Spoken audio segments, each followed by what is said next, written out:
The palace swallowed me whole. Its halls echoed like cavernous cathedrals, every surface polished to a gleam that distorted my reflection. I had never seen so much marble, so much gold. Even the windows were tall enough to shame the trees back home. But all I could think about was Nelson's hood, the smell of the forge, the weight of the hammer in my hand, my stepfather's worn voice reminding me to keep my elbows steady. That life felt 100 years away. Sir Cedric guided me through corridor after corridor.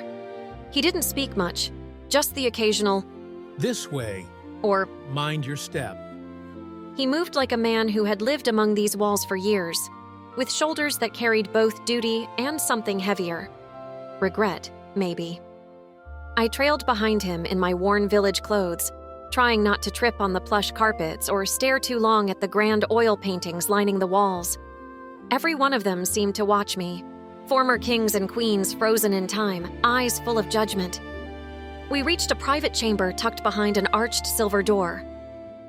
"This will be your room. Sir Cedric said, finally facing me. You'll stay here for the transformation." Transformation? I echoed, my voice thin. He didn't explain, just gave a curt nod before he left, the heavy door clicking shut behind him. I stood there alone, the silence almost painful. The room was opulent. A bed large enough to swallow me whole, its canopy dripping in silk. A vanity covered in brushes and scented powders I didn't know how to use. A full-length mirror framed in silver vines. I looked into that mirror and flinched. I didn't see Princess Amelia.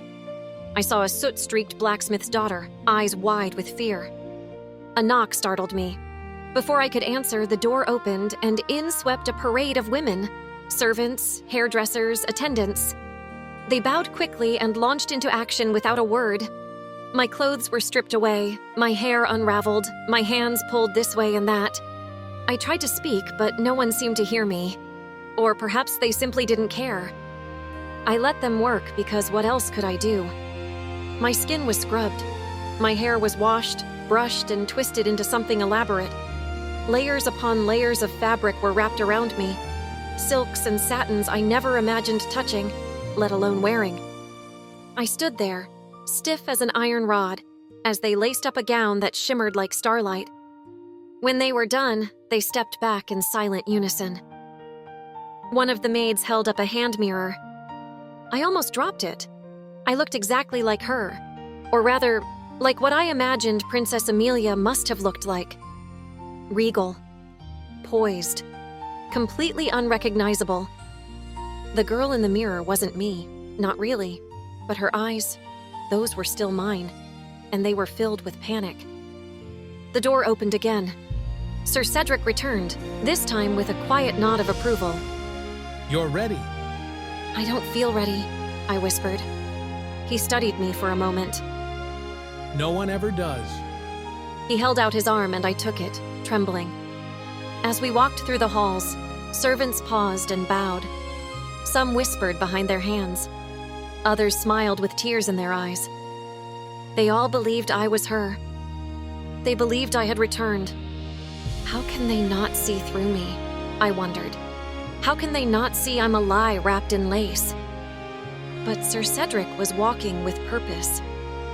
And I was already playing the part. The palace stretched around me like a dream. Sunlight filtered through stained glass, casting jeweled colors across the floor.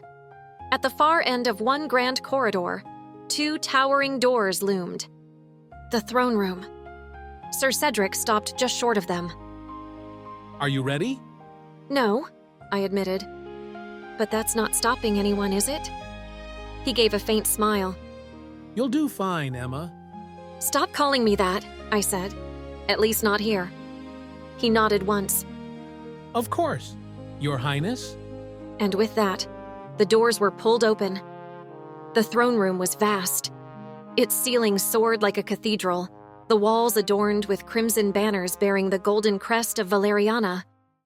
A carpet stretched from the door to the dais like a river of red, and on that dais, seated on matching thrones of carved gold and velvet, sat King Vincent and Queen Rosalind.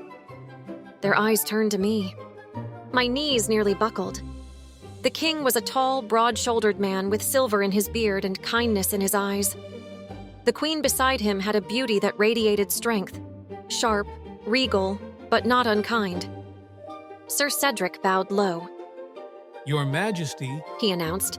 I present to you your daughter, Princess Emilia. The room held its breath. I stepped forward, every part of me screaming. King Vincent stood, tears shining in his eyes. Welcome home, Emilia. He said softly. You've been gone far too long. I dropped into a curtsy so deep I nearly toppled. I'm sorry, Father. The word tasted foreign on my tongue. Queen Rosalind descended from the dais and took my hands gently. You've returned to us in our time of greatest need. She said, her voice trembling. And we will do everything to make sure you never disappear again. I didn't know what to say. I didn't know what to feel. But I smiled and nodded, pretending the warmth in their voices didn't stab at my conscience. Because I wasn't their daughter. And yet, part of me desperately wished I was. Later, in the quiet of my room, I sat at the window and stared out at the moonlit gardens. My heart ached for home, for the smell of iron and smoke, the worn leather gloves on my workbench, the laugh of my best friend Anna, the sound of my stepfather's forge. But I had made a choice, and now, I was no longer Emma of Nelson's Hood. I was Princess Emilia of Valeriana, at least until the truth caught up with me.